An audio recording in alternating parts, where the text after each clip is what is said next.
Today will be a short lecture because I would like you to practice more than listen to me. But I'm going to explain to give you two examples. And the first one is more or less a summary of what I'm expecting from you when you will study the utility integration. So I'm going to explain you, to give you one example. And the example is starting from analyzing the processes themselves.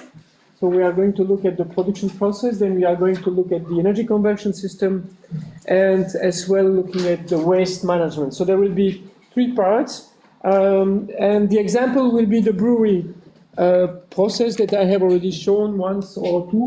And what I'm showing you here is some sort of a flow sheet that is explaining what is happening in a brewery, with, in fact,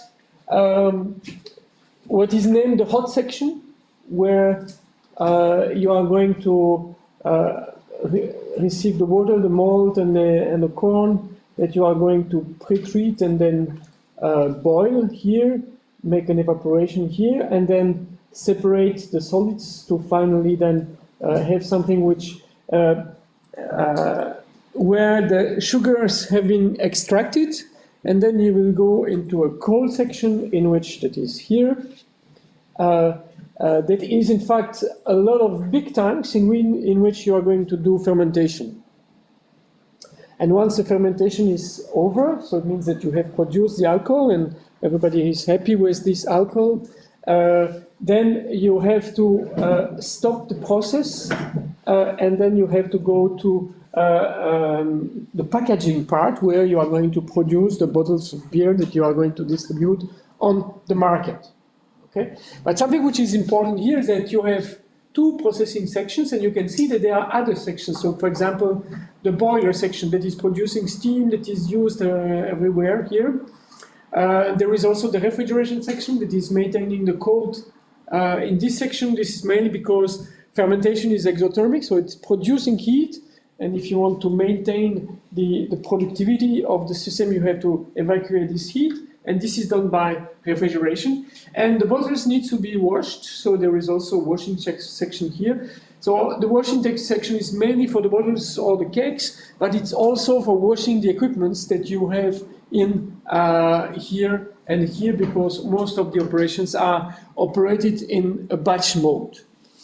The energy bill that the people see, so the engineers that are on the plant see, is typically the amount of natural gas that we consume. Those ones are here expressed in kilowatts.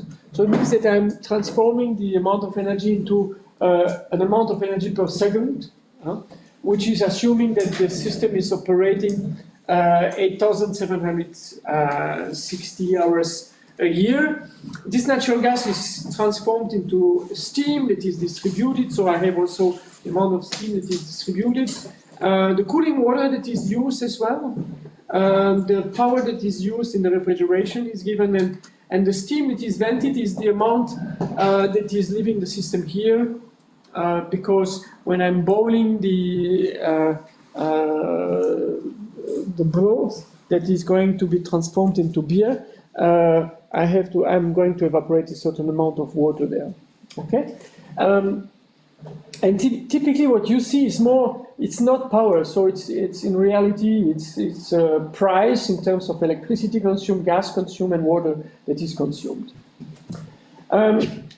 Yeah, and when I'm looking this, typically what the people are jumping on, because they have seen the bill, is how can I reduce the bill? And the answer is, well, what I can do is to supply the amount of steam or the amount of hot energy here by a cogeneration engine that is going to produce electricity and the heat that is needed by the process. Okay? And when I'm making a very rough calculation, so if I'm transferring the amount of heat that is available here, that is needed here, and producing this amount of heat with a very nice GE gas engine with a size, with an efficiency of 41% and thermal efficiency of 46%, then I see that I need two engines of 1.2 megawatts of electricity of electrical power. Okay, and this would be nice because then I will cogenerate electricity, so you can see that I can export electricity here. I will not have. I will use this electricity to supply the electrical needs, but I will still have excess of electricity available, and the price to pay will be a bigger amount of cogeneration that is needed to operate the gas engine. Okay, so this would have been a very nice solution that I could have imagined. The reality is perhaps a little bit different, because I would prefer that you start by analyzing what are the needs. So do we really need the 2,200 kilowatts of steam that the system is today using? And for doing this, then you have to make an analysis about what are the needs, and then you look at all the processing steps. So the mashing, the filtration, the cooking, cooling, fermentation, chilling, pasteurization and packaging, plus the cleaning. And you can then analyze each of the process operations that are needed in order to identify what is the energy that is needed, being mechanical power, for example, for the filtration, or heating in this part, or cooling in this one. We can also then identify quite easily that there are things that are leaving the system boundaries, like for example the husk that is filtrated here, and one could ask if it would not make sense to produce biomethane out of this biomass that is leaving the system, because at the end this was something that you have bought, in fact, when you were starting you have bought it as raw materials. Okay, and the same here, you realize that you have steam that is vented today, and you can ask yourself, so why don't we recover this amount of steam? So the first step that you do, therefore, is to make the list of the heating and cooling needs of the system, and you obtain the minimum energy requirement of the system, or the maximum heat recovery, by cooling down the hot streams that are defined here to preheat the cold streams that are defined here. So it means that now I will be able to identify what is the amount of heat that can be recovered.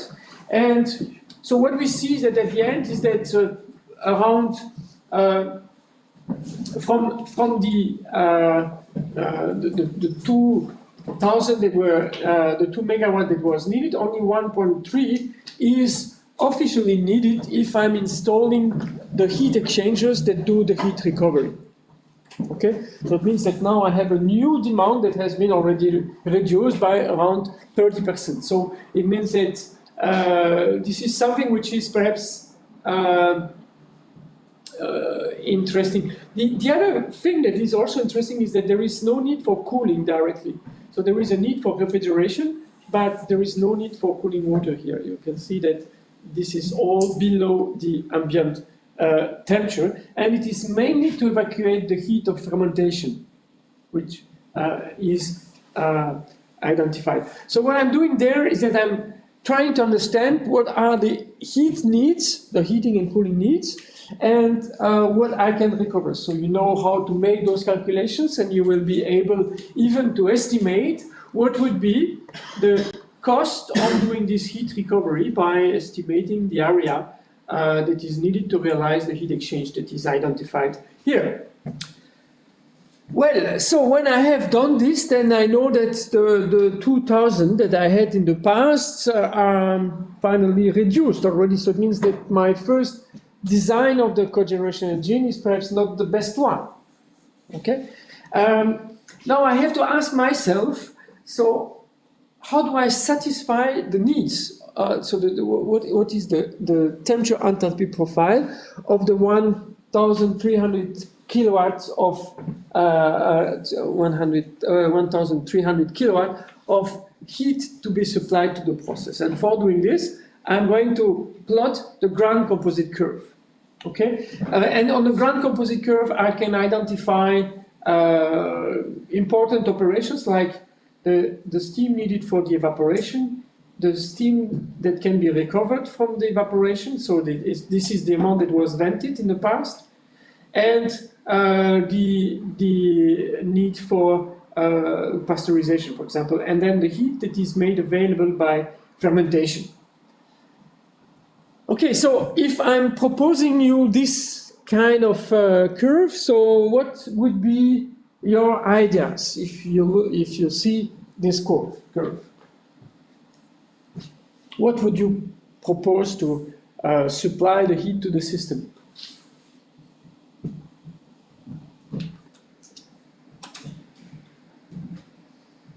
Will you use an electrical heater? No, why?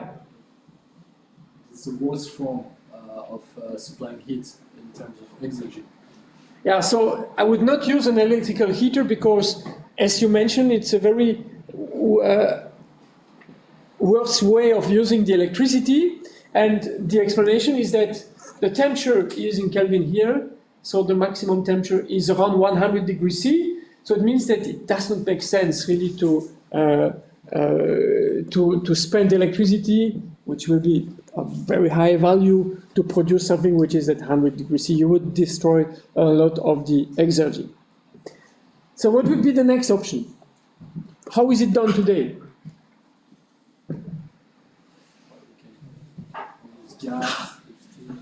So you can use gas in a boiler. This is how it is done today. And again, would it be a good solution, a priori? I would say yes, we're going to send steam, but maybe there's a better solution.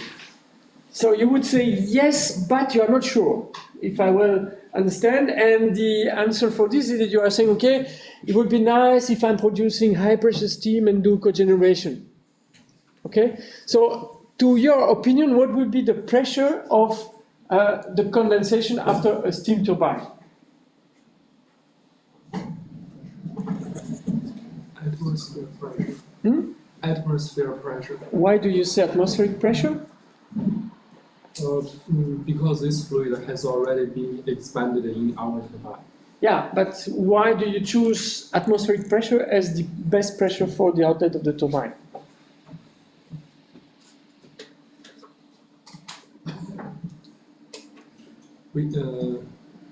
I think in general we do not focus on the outlet temperature of a turbine. We just focus on the inlet pressure of the turbine. Yeah, but I'm here in a system, so I do agree that we are going to produce high pressure steam, okay, high pressure steam, expand it in a turbine, but I'm asking you what is the choice of the pressure at the outlet of the turbine? We don't want backflow. We don't want backflow, that's for sure. So the pressure cannot be too low. Why? Because then it's an open circuit, right? It's a closed cycle, yeah. It's a closed cycle. So the pressure is too low, you want compensation on the turbine blades, but I don't know if that's important. No, but this is correct. And so what he's saying is that if the pressure is too low, you are going to condense on the turbine blades. Okay, but I have a solution to it because I would then superheat the steam. Okay.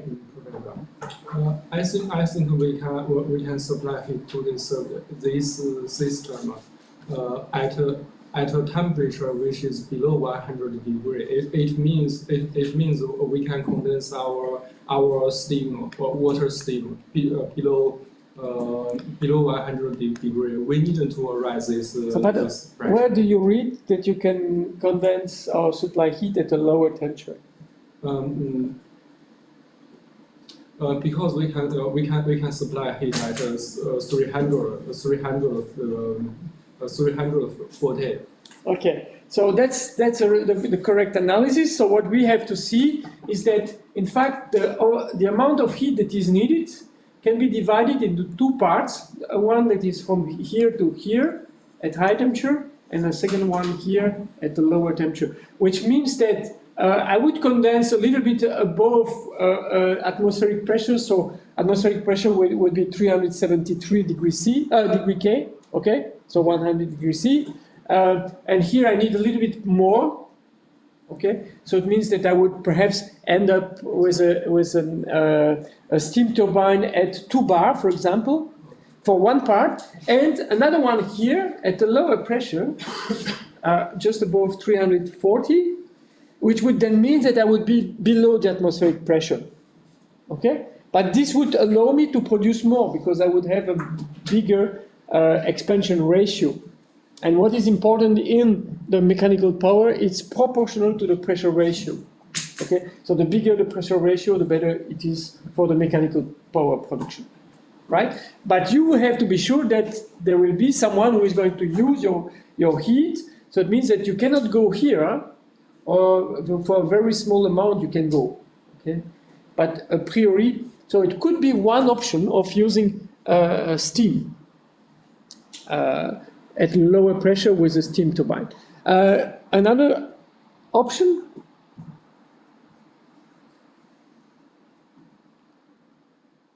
what did I present in the beginning of my talk?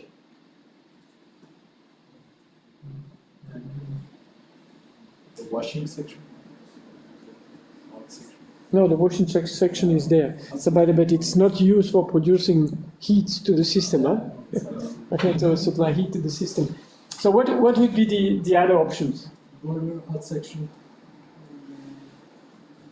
So go one slide before.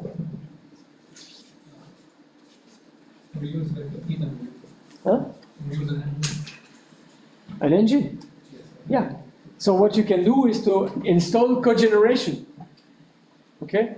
So, and if you know a cogeneration engine, so you know the examples of a cogeneration engines, will you have heat available at a sufficient temperature in this case?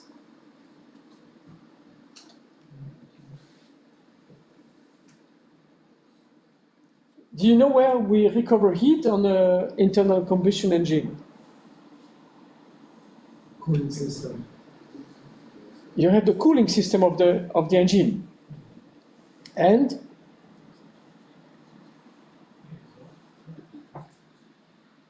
the exhaust, the flue gases, okay, are hot, 500 degrees C, right?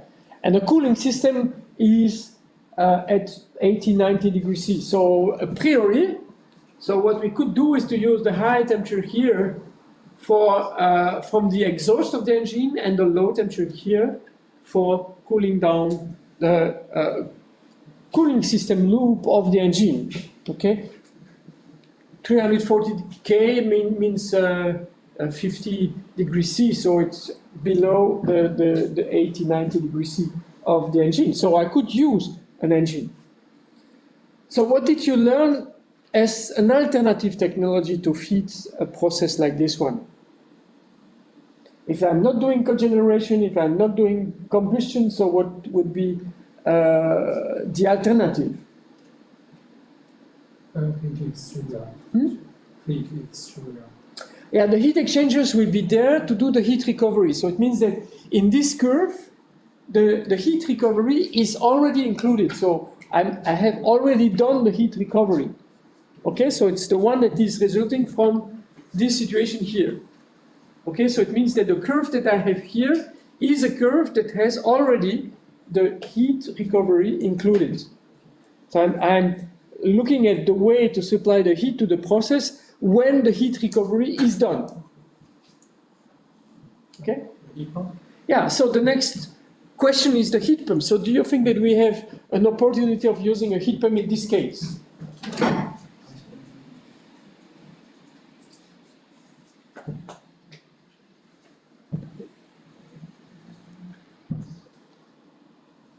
Let's ask the right wings. Do you think that you have an opportunity of installing a heat pump in your system? The right wing, so someone from the right wing. I don't know, because it's the beach, we are below ambient temperature. Yeah, so it means that it's difficult to see, huh? When we say okay, but the good idea is to look at the pinch, okay? So you look at the pinch and then you have a problem is that the pinch is at the ambient conditions, okay? So I do agree that it's not so trivial to see that there is an opportunity for a heat pump, but there is a big one because you can always use the environment as a heat source for the heat pump, okay? And heating something at 15 degrees C, like here or like here, with something which is at the ambient conditions, will not be so expensive, okay? So heat pumps could be another option. Probably not for this one here at high temperature. Okay? I was hoping that someone would have said that there is an opportunity for doing heat pumping here. Okay? Because then you would say, okay, but the pinch is not there. Okay? But let's keep this in mind. So now, what can I see also on this curve is that I do not only need heat, but I need also cold. Okay? And what can you say about the cooling requirements here? It goes below 0 degrees Celsius. Yeah, so it means that it is below the ambient conditions, right? And what do you think if all the heat is taken down at this temperature here?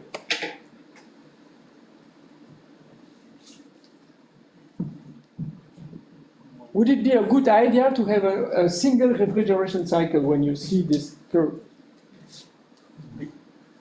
I'm asking to the left wing.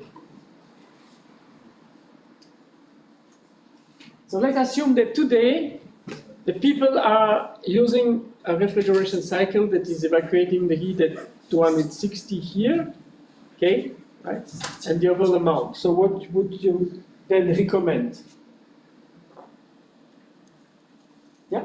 Maybe it's better to have two, one for the part at slightly above 280 Kelvin, and one for the part on the right. Yeah, so what would make sense is effectively to have one heat pump here and another, which would be a refrigeration cycle, sorry, here at this temperature level and another one at the lower temperature level.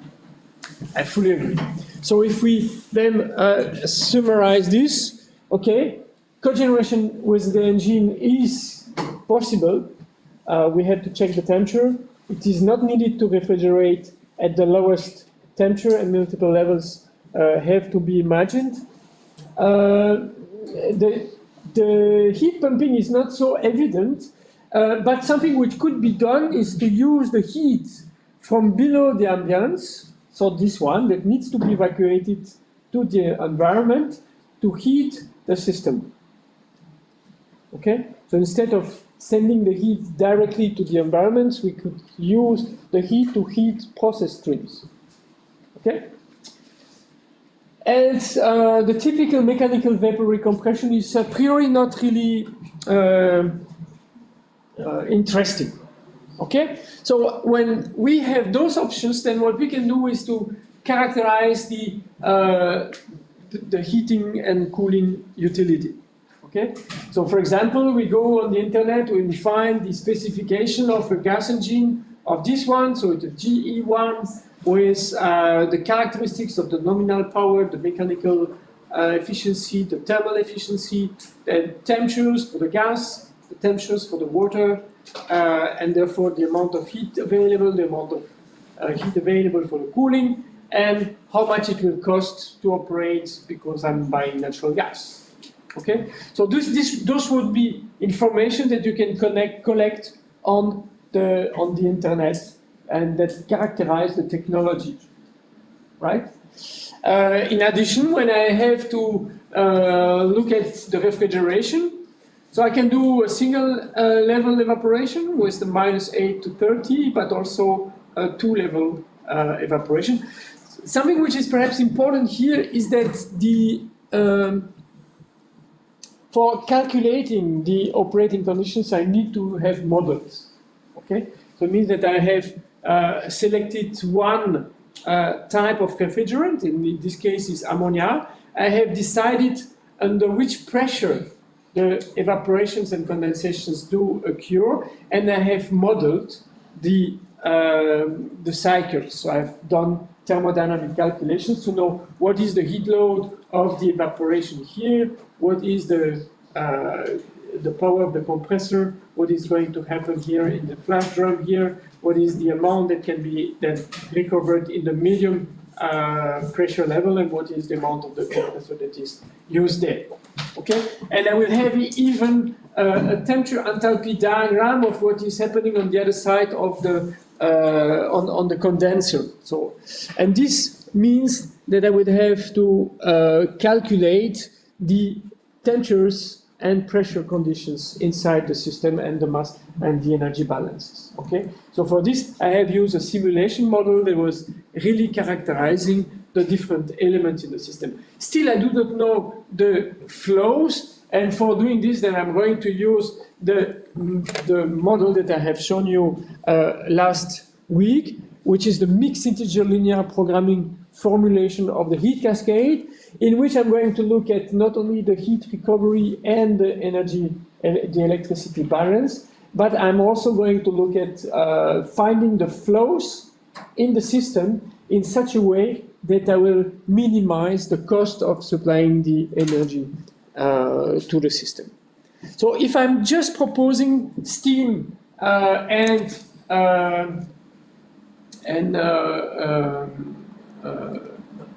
cooling water and the refrigeration cycle, this is the solution that I'm obtaining by applying this method, okay?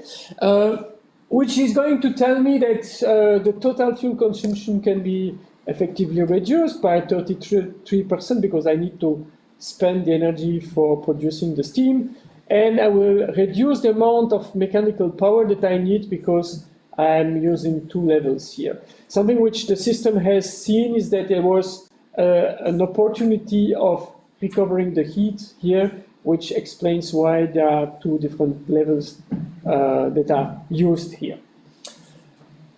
So this is one option that the system has calculated. In reality, I can have I can use also another representation. So the system is a little bit different, but I can use another representation, which is with the Carnot composite curve, and the area between the two curves is telling me that there is an opportunity to be more efficient. Okay, I'm losing a lot of exergy here in burning the gas to supply the heat to the system. I'm also losing exergy here and as well here, so I could have reduced the pressure here to be closer to the cooling water.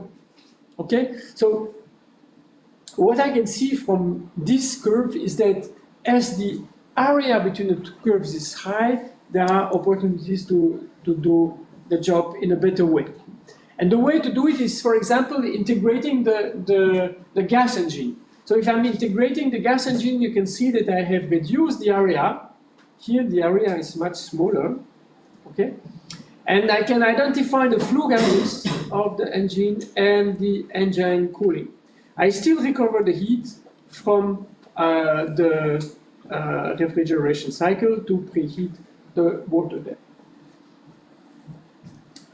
Something which is also interesting here is that I can see that the point that is here, which is a utility pinch point, has been created by the flue gases of the engine. Okay? Which means that I have to ask myself if it would not make sense to nevertheless do a heat pumping here to try to move this pinch point and therefore reduce the flow that is here. And this is what we have done. So we have said, okay, but why not do mechanical vapor recompression out of the vapor that is produced, and I'm going to do it not with an external cycle, but with an integrated cycle in which I'm going to take the vapor that has been produced by the system that was indeed condensed here. Okay, I'm going to take this vapor and I'm going to compress it to increase the pressure, meaning to increase the temperature in such a way that it can be used to do the evaporation, and therefore will reduce the amount of steam that was needed, or the heat that was needed for doing the evaporation. Okay? And the consequence is that I'm going to change the amount of heat that is needed here, because if I'm using part of this heat here to satisfy the needs here, I will have less need for heat here, and therefore I will reduce the amount of heat that has to be supplied by the high temperature flue gases of the engine. Okay? So it might appear as being a little bit tricky, but what is going to happen then is that by applying the mechanical vapor recompression, I'm going to reduce the amount of flue gases that are needed, so the amount of heat that is needed at high temperature, which means that I will have less heat available in the cooling system, but what will be the consequence is that my heat pumping system that was using the waste, the cooling needs that were here, I'm going to use these cooling needs in order to supply the heat to the process with a heat pump system. Okay? And I'm going to use the mechanical power that is produced by my engine that has reduced its size to drive the heat pump. And at the end, from the system point of view, I'm going to consume less energy. So you can see that in this situation here, I have reduced the fuel consumption. I'm going to export electricity, and I'm going to consume electricity in the heat pumps. Okay? And if I'm even more efficient in integrating the system, so what you can see is that I'm going still to reduce the amount of fuel that is needed, export less because I'm going to produce more electricity for heat pumps. I'm going to use the heat pump at a higher temperature so that it supplies more heat, meaning that the engine can be smaller. And what you can see here is that as an indicator of the efficiency, the amount of cooling water that will be needed for the system is decreasing a lot. So if I'm going back to this system here, in this system here, I was at 17 kilograms per second of cooling water. And after having optimized the system, I have only 0.1 kilogram per second. So this is the only amount that is rejected to the environment. Okay? Which allows me to be confident that I'm going in the right direction because I'm not wasting energy in the environment at the end. So when I'm looking at the results, so I have the original conditions that are presented here. I have the one with the cogeneration unit that is here. And then I have the one with the integrated heat pumps that are shown here, with a lower amount of natural gas consumed, with a balance of electricity that is going from an excess to an import, still an import of electricity here. And running costs that will depend on where I am. And when we did the study, we did compare France and Germany, so two neighboring countries. But France has two characteristics. The first one is that they have very cheap energy compared to Germany. That's why they are more competitive than Germany. And on the other hand, so nobody is reacting. So I have said that France is much more competitive than Germany. So the German people have to react. But in reality, so we know that Germany has an economy that is more performant. And the explanation is not because they have cheap energy. Okay, so cheap energy does not mean that more competitive, right? But so France is having electricity and gas that is cheaper. You can see that those are real values given to us by EDF, by the way. So we know that those are the right one. Okay, with of course something which is also important is that the carbon dioxide emissions related to the electricity and the gas are of course quite different in Germany and in France. Okay. Now, if you look at the solution when you run you calculate the total cost, which means the running cost plus the investment, then you can see that in France you will have the best solution is being the one that is importing the smaller amount of natural gas, while if you are in Germany, then you realize that because of the amount of the relative price of electricity and gas, in fact, it's more interesting in Germany to co-generate a lot of electricity with a natural gas engine, okay? Because of the benefit of not having to produce the electricity with coal power plants. So this was a situation 6 years ago, 10 years ago. So it's possible that this would be changed today. But nevertheless, so in the case of Germany, it would be better to operate a cogeneration unit, and this would lead to the lower cost in terms of operating total cost, but also in terms of the CO2 emissions. Okay, so and this is still something which is important to consider, because don't forget that sometimes you will have to decide if you will take the best exergy solution or the one that is going to create the lower emissions. This is due to the export of electricity. So now we have been asking ourselves, so can we still reduce the energy consumption of the system? And there was something that I did not consider up to now, is the husk that was extracted at the level of the filtration. And you can take the husk that is extracted and go into a biomethane production reactor. So this is a big tank in which you add some bacteria in the husk, and the husks are going to produce methane. And there is a certain biomethane production capability per ton of husk that can be harvested. You will have to invest into the biomethanator, so the digester.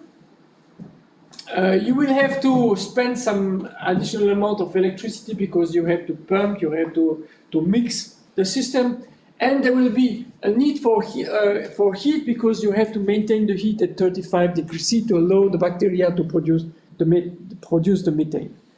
But as a consequence, you will have a certain amount of methane that will be made available for your process. Okay, and you can use this amount in the gas engine that you have considered into your system. Okay, so at the end, I have to add a cold stream, which corresponds to the heat that is needed for doing the methanation. I will have to add the investment, and I will have to add the electrical consumption. I'm going to put everything in my equation, so it's a new option. Do I have to use biomethane production, or do I have to buy the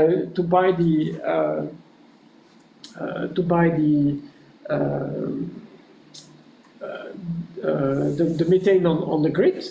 And the solution is the following. So I have a given amount of biogas that is produced that I will deduce from the amount that I was importing in the past, which means that I'm going to reduce the amount of import that goes from 66 here to 200 here. Okay. With respect to the electricity, something which is also interesting is that I'm going to change the electricity production, because I have added a cold stream. Okay, and this cold stream is going to be used by the engine and the heat pumps. Okay, so in total, you will see that the electricity, instead of being imported, is going to be exported in the system. There will be a small amount of cooling water that needs to be still in the last solution to be evacuated, but it is very small. And at the end, I will have new solutions again, which will be the optimum one, will be different if I am in Germany or if I am in France. But something which is very important is that in this case, I have reduced by 95% the amount of natural gas that I was importing. So now I'm more or less self-sufficient using my waste to satisfy the needs that I have in my process, okay? And I have reduced a lot my electrical bill, okay? So as a conclusion, I can draw a Sankey diagram of the system. So this was the situation, the situation where when we did start. So using a steam cycle, a steam boiler here to supply the heat without doing heat recovery and making this product. And at the end, with the same system, so what we have is that we have used the biomass, and indeed we have used the biomass as a raw material to supply the products, but we have also used the biomass as an energy source for producing methane. We have recycled the waste here from the process. We have done the heat recovery. We have integrated the heat pumps, so in this direction, and we have replaced the conventional cogeneration boiler by a cogeneration unit. And something which is interesting is that we import 5 units of fossil resource to produce 5 units of electricity, which is going to show us that this was a very nice option. Okay?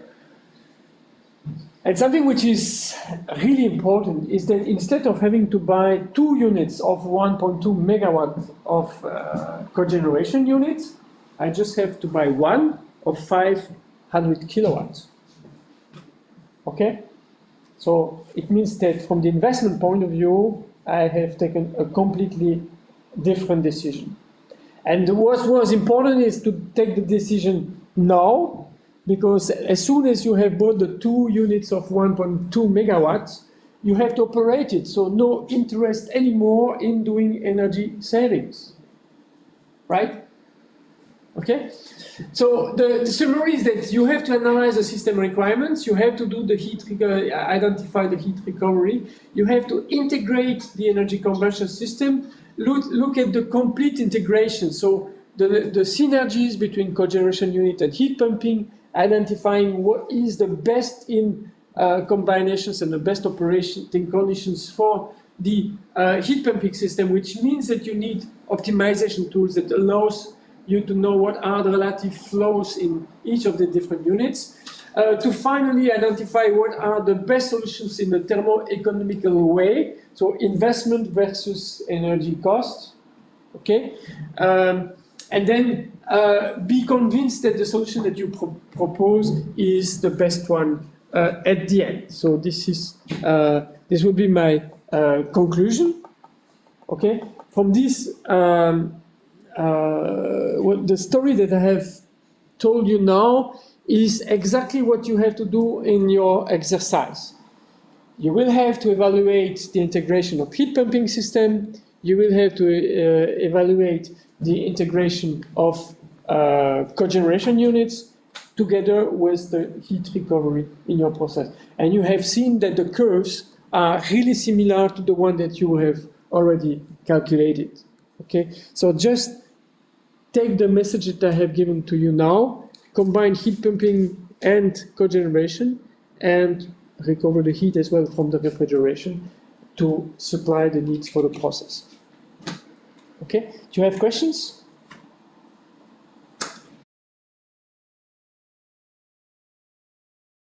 There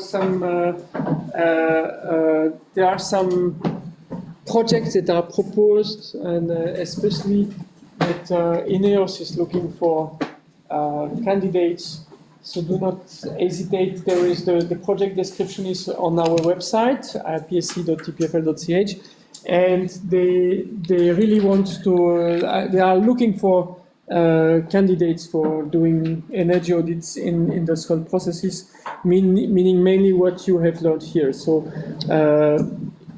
they are proposing things this semester, and the next semester, and the next semester. So if you are interested, do not hesitate to contact us. Okay? So what I'm going to explain now is how can we integrate renewable energy in industrial processes.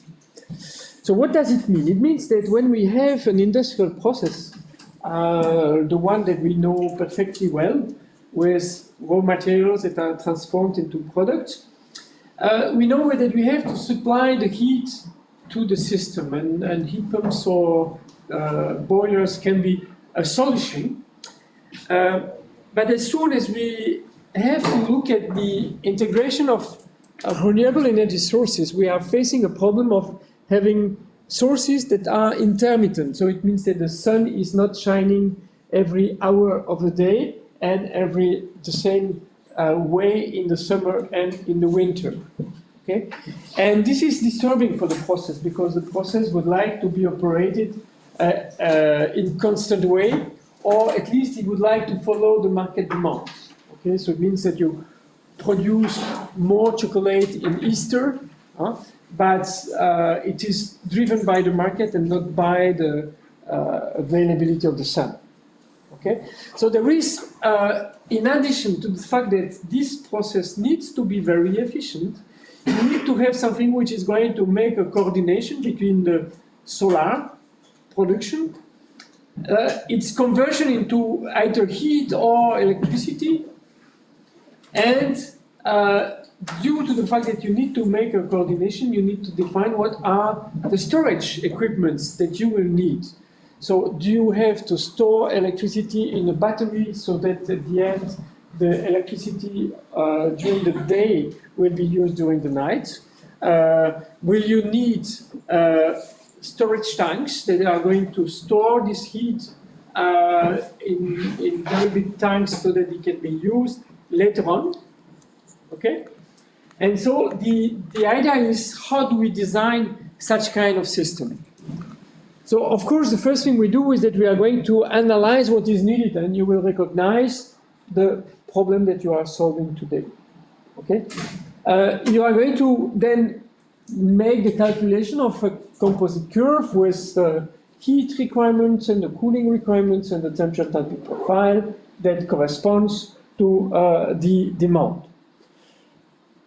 And then you will be creative in the sense that you will say, okay, I can use a boiler, but I can use also a heat pump, I can use a cogeneration unit, I can use now for the solar utilities, I can use flat plates, so I can use concentration, high concentration photovoltaic systems, which are photovoltaic systems that do a cogeneration of heat and electricity by using concentration, okay? Or I can use photovoltaic. So what you can see is that you have a lot of ideas there, okay? So it means that you will add the different types of units in a system, and then, yeah, perhaps just a remark is that the heat pumps have a lot of different options, okay? And those options can be are there because we have to choose which kind of fluid, which kind of pressure level for each of the fluid, so that it matches perfectly the process demands here, okay? So it means that there are a lot of degrees of freedom that are needed there. So what you can do is to create what we name a superstructure, which gives you a lot of options, and each one of the options is generated automatically for each of the fluid that you consider. That means that instead of having just, do I use the heat pump or not, I will have binary decisions that will say, do I use this fluid or this one? And another decision that will say, at which temperature do I operate, which and pressure do I operate, which part of the cycle that can be of 3, 2, or 4 different pressures in the cycle. And at the end, I will just allow all those units to operate, to be added in the list of options. And then afterwards, I will do an optimization that is going to tell me which one of the options are the best ones, so the combinations, okay? And the best one will be the one that is going to minimize the total cost, which is made of the operating cost and the investment. I will show you later on the reason why we have a P here, because those represents, in fact, different operating conditions. And then I will solve the heat cascade to calculate what is the best flow of the different units in the system, and I will decide which one is used to satisfy the needs. The reason why I was talking about periods is that the sun is not shining the whole time the same way in the winter, during the day and during the seasons. Okay? And of course, I'm not going to make an integral of each of the seconds of irradiation of the sun if I want to make the evaluation of the solar operation. The reason for this is that the solar irradiation is not a pure variations like this, but in reality, it will change from one day to another. If you have clouds or not, you will have another type of irradiation. So what you will do there then is to try to represent a different day with some typical shapes like the one that are shown here. This is the reality of the efficiency of a flat plate solar thermal collector, in which you have to look at the time, what is happening in the during the day, with where the sun is located. So the sun is rotating like this, okay, and then you will have to look at a given plate, so a given area that is going to see the sun. And if you are able to model the course of the sun, then you will know how much radiation you will receive on the area of your solar panel. Okay? And depending on the temperature that is outside, and depending on the course of the sun, you will have different amount of heat that will be collected that allows you to calculate at the end the efficiency, which is the maximum amount of heat that you will receive, which is a function of the solar panel, the technology that is used in the solar panel, and the irradiation field that is calculated. So this is quite complex. Okay, and officially this exists for each second of irradiation. Okay, and you can do the same for the photovoltaic panels and for the concentration panels. So it's always interesting to know it is needed to make to develop those specialized models, especially because there are some that can work with a diffuse irradiation, like the PV panels, while the ones that are requiring direct irradiation will receive something which is completely different, even if there are clouds or no clouds.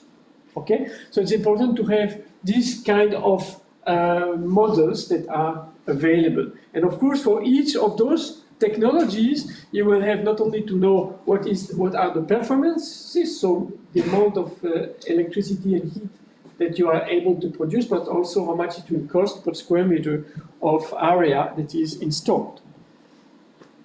Then you will have to look at the solar irradiation. So this is, for example, the example of a solar irradiation over some hours. And of course, we are not going to model 20 years of operation with the solar irradiation. We have to be much more clever. And so what we are doing there is that we are going to divide the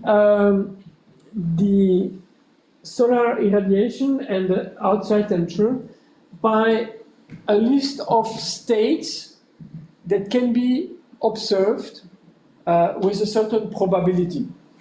So, for example, we are going to use the conditions in the summer, the conditions in the winter, the conditions in the mid-season, and we are going to identify what are the most probable sequence over a day that can be observed in a year, with the goal of representing 20 years of operation.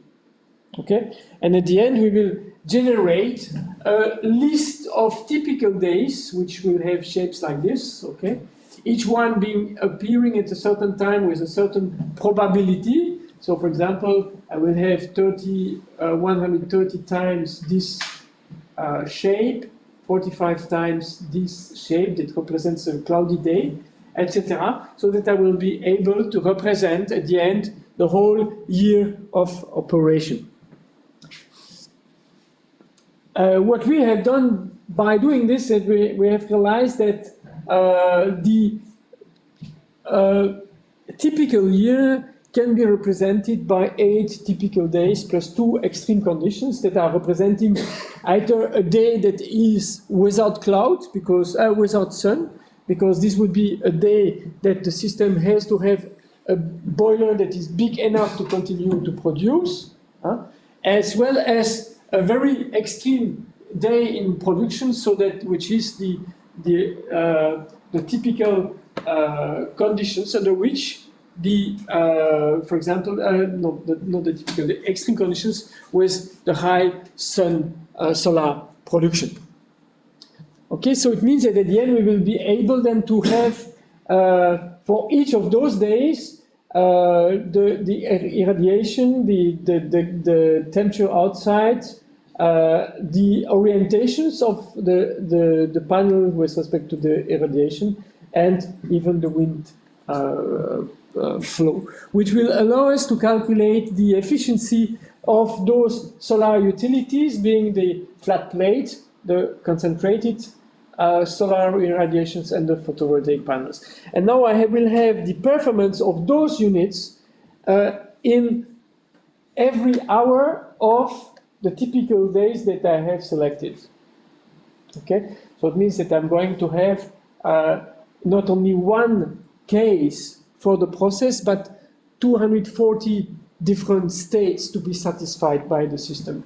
And I will have to calculate how much, at which rate, the flow of the boiler or the flow of the heat pump will be when I have a certain amount of heat or electricity coming from the sun.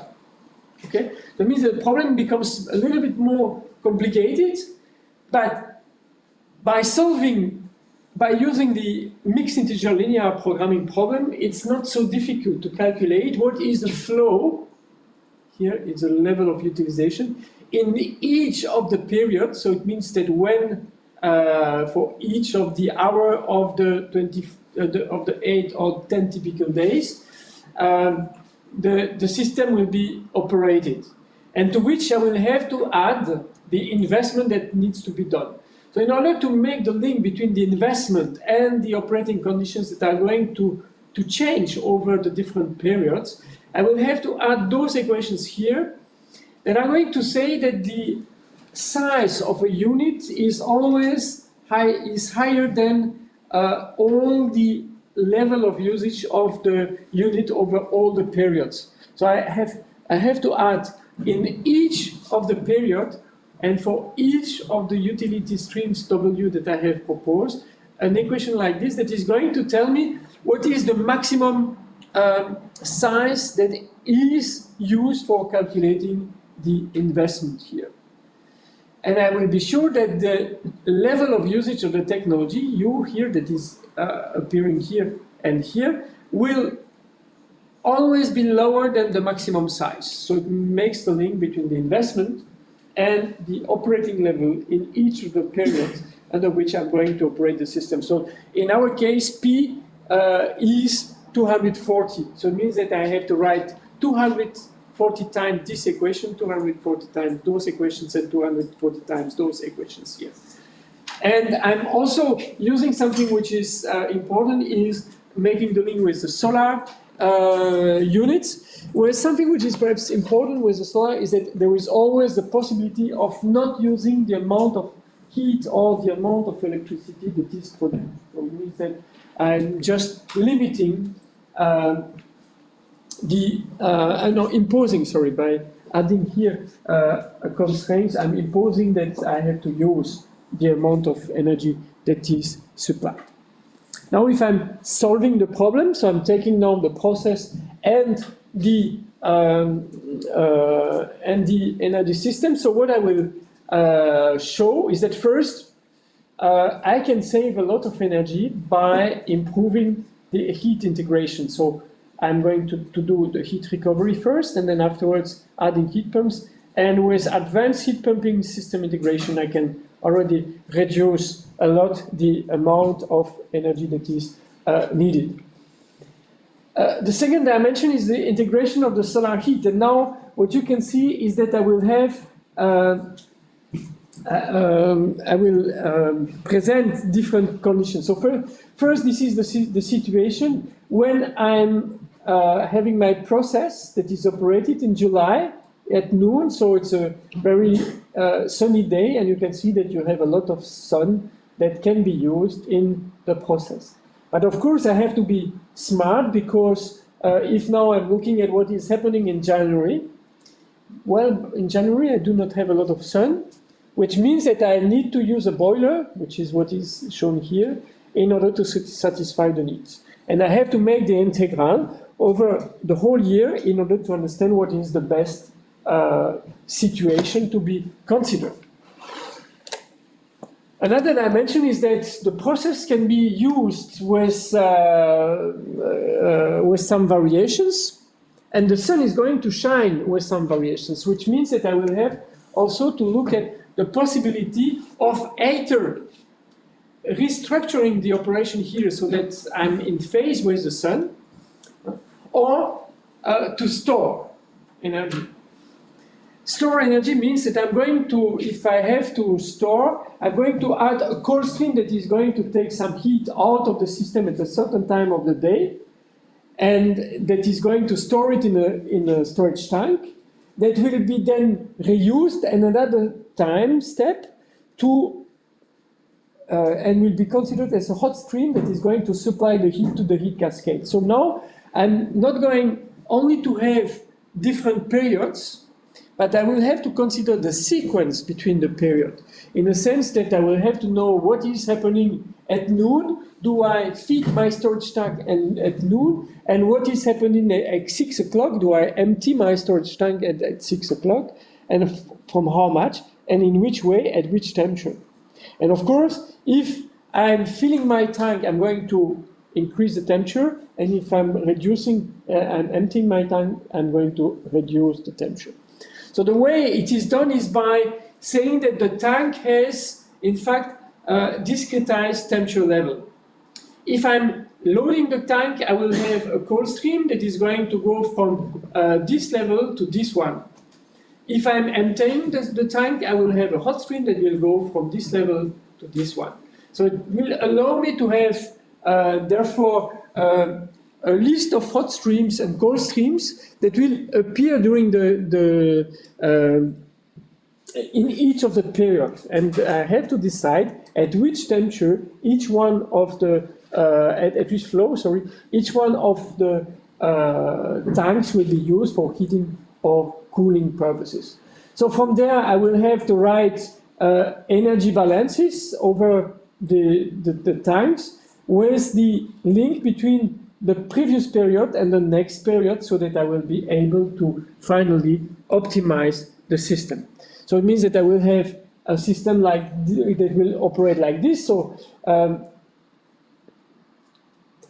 I will try to use the direct production in the process when the direct production is available. So here, this is what the solar is providing me, and the gray one is what the process is needing. So it means that I'm going to use the overall amount of heat that is available to supply my needs, and the benefit is the white pocket here. But if I have too much, because it's a very sunny day, then I will have to take this extra amount here and to send it to the storage tank, while still using directly the heat that is produced here to satisfy the needs of the process. And the red part will be the only one that will need for an extra boiler. And the maximum volume will be then decided as with the similar constraints as the one that I have shown before, by adding here the constraints that links the level of usage of the period with the content in the storage tanks. And then I will have situations where I will be able to see that I have an excess. Then I'm going to charge the tanks if the process is not needing the energy directly, and other times where I'm going to deplete the tank, perhaps not when the sun is not shining anymore, and where I can use what is stored in order to supply the needs of the process. So I will have the two-way operation. And of course, it means that the system is going to be a little bit more complex to calculate with bounds that are going to limit the amount of energy that is in the storage tank, knowing that I have to define what is the best size of the storage tank. So I do not have to buy the biggest one. It takes a lot of place and it is going to be an investment. So it is important to have the exact size. And what is interesting is that depending on the size, you can see that the way it will be used is going to be really different if you're comparing this operation and this one. Of course, it will be, if the tank is smaller, the constraints on the tank will be much more active. Okay, so yeah, let me skip this part. So at the end, so what we have shown is that it was possible to optimize the size of the tank, and to prove that it is possible to optimize the size of the tank, I have taken the optimal one and I have added 20% and taken out 20% just to show what is going to happen. And what we can see is that with this, the optimal size corresponds to the lower amount of electricity consumed, the lower amount, total amount of gas, and especially then the cost of the production, which is the smaller one. Which allows us then afterwards to go towards the integrated system and to calculate what is the best size of each of the units in the system, to propose options for the system design. And here I'm going to show, on the one hand, the total cost of supplying the heat to the system and the specific emissions. I'm starting from this point, which is the one where I was without taking actions except the heat recovery from the original solutions. Then this is the solution when we do the maximum heat recovery. This is the one when we integrate heat pumps in the system. And those are the one where we integrate the solar heat and the heat pumps. Okay? So what you can see is that we can go up to 15% of the total amount of CO2 emissions that are today. So it means that I'm reducing by 85% the solar emissions, the carbon dioxide emissions of the process. This is the option that is obtained when you integrate photovoltaic and electricity. So it means mainly using the electricity to drive heat pumps. This is the solution that you obtain, and you can see that it's a little bit smaller when you integrate flat thermal panels. So you can see that there is a competition between producing electricity and using the electricity to drive heat pump, or directly using the heat of the sun for the process. And then you have the hybrid solution, which is producing heat and electricity. That is obviously even better. And if you optimize the hybrid systems, then you will see that you can reach the lowest carbon dioxide emissions. And something which is interesting, you can see from there to there, it depends of course on the assumption you have made for the natural gas and the grid electricity, that the solutions are going down in terms of emissions, but also in terms of total cost, meaning that all those options are profitable in reality. Okay, so at the end, what we can see is that by doing heat recovery, you can already reduce the amount of carbon dioxide that is emitted. By adding a heat pump, you can then do, let's say, 60% of the job, and afterwards you can add the solar integration, which then allows you to go very deep in the energy, in the emissions, reduction. Okay, and of course the storage is going to help you in being even better, but typically the storage is going to imply some higher investment. Yeah, I will skip this and I will go to the conclusions directly. So what you have seen in what I'm showing here is that as soon as you enter into the application of mathematical programming, you can solve much more complex problems. Okay, especially the multiplier problems that are typically the one that comes from the stochastic nature of renewable energy sources. You can, at the same time, consider heat recovery, optimal energy conversion, and optimal energy harvesting from the renewable energy sources, and optimal operation by integrating storage systems, being batteries or being solar thermal panels. And of course, at the end, you will be able to take the best decision, which is the best size of each of the technologies that you add in the system. And at least in the example we have solved there, it seems that the integration of the renewable energy sources is in fact allowing you to make profit. Okay? And of course, this dairy system was in reality using a boiler in the winter because there was not enough sun available, okay, but was using the solar panels to provide the heat to the system in the summer when the sun was available. Okay, more complex system, but higher share of renewable energy used in the system. Okay, do you have questions? Yeah. Yeah, I just wanted to know how the edge cases, so if it gets super, super cold, or if it's ever, or if this analysis ever included like cases where it's extremely cold or it cannot deliver enough heat. Yeah, so the idea was here, when we have defined the typical days, okay, in fact we defined two types of typical days. On the one hand, the one that are the more frequent, that we analyze from the past, so 20 years of solar irradiations allows us to identify typical days that have been seen in the past, okay? But to those one, we add the extreme conditions, okay? So extreme cold without sun, or extreme hot with a lot of sun, okay? And then, and you have to be clever in defining those extreme conditions, because you have to be sure that the system will be able to operate, okay?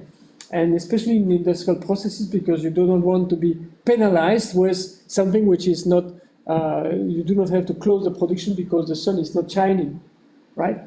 The fact that you add extreme conditions is going to define the investment, so the amount to invest. I have a constraint that says that the maximum size is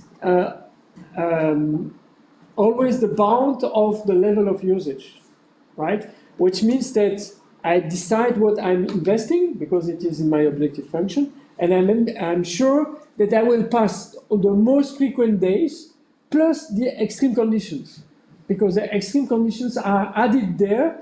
They will not penalize me in terms of the most frequent use of energy, but they will penalize me in the sense that I have to have the installed power. Okay, so it means that they will be there in the analysis. So I guess one should always clarify what extreme cases you're using to calculate, and then you discuss that. But I guess if there's a chance that something could happen, but it's really, really small, 0.001, you kind of have the discussion. Yeah. So there is a strategy to be followed when you have to define the extreme conditions. because in fact the extreme conditions have to be defined as an extreme event that has an acceptable chance to appear. Okay? Like when we size the boiler in a house, we consider that it has to be sized to be heated when the temperature outside is -10. And the reason why we choose -10 is that we consider that the chances that over the lifetime of the building, the temperature that will be seen by the building will be lower than the -10. And with all my sizing rules, I will not have a boiler that is big enough, are so small that they are considered of not being happening. Okay? Which means, which explains the difference between sizing for heating a building, sizing for a process, because if one day the process is not operating, then there will be a penalty in the products that I'm putting on the market. Plus perhaps the problem that the restarting the process later on will be complicated. Okay, so there is an additional cost then, right? And if now I'm in the nuclear engineering and we have a lot of different extreme conditions to be satisfied, I can always add all those one to be sure, which is what we name the resilience or the robustness of the process. Okay, I'm always allowed to add as many extreme cases as that I can imagine. They will just have a very small probability to occur, and what I would then recommend is to add them progressively and measure the impact on the investment.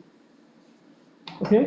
And the system that as it is presented here is always trying to do the best out of what is installed. Okay, so it means that if I decide to buy an additional boiler, this boiler will become useful for the rest of the system over the whole lifetime of the equipment. Okay, and for the most frequent days as well. Okay, so it means that officially, as soon as you want to be reliable or resilient, the more you want to be resilient, the different will be your operating conditions in the system.